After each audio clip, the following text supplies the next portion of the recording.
In this video tutorial, I'm going to share to you on how I can fix Dcomp.dll missing on your Windows 11. So let's get started. First is you have to check your system type. So go to the Windows search bar and type system info. Click on it under the best match. Take note of your system type and then open a browser. Simply search for the missing DLL and put download. Hit enter. Click on the first option. Scroll down and you have to click the download link corresponding to your system type or the architecture of your Windows.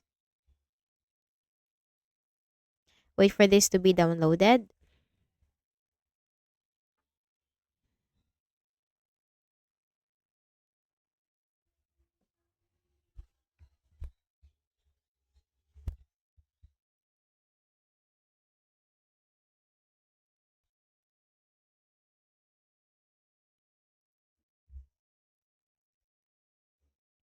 Once downloaded, click on the folder icon.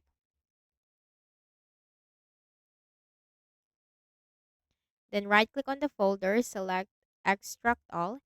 Click on extract. Copy the DLL file, right click and then select copy. Go to this PC on the left pane, double click on the Windows C drive.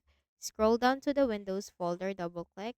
Scroll down to the System 32 folder. So if you're a 64-bit Windows, go to System 32. If you're a 32-bit, go to SYSWOW 64.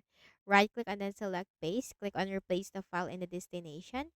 Now once done, simply restart your Windows. Right click at the start button, shut down or sign out and restart. Next method, you need to also update your Windows. Click on the Start button and go to Settings. From the list of options on the left pane, you have to click on Windows Update and simply click the button right here to check, download, and install the latest updates.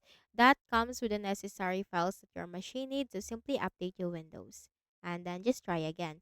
So I hope this video helped you. Kindly please do not forget to hit the like button and subscribe to this YouTube channel. Thank you for watching the video.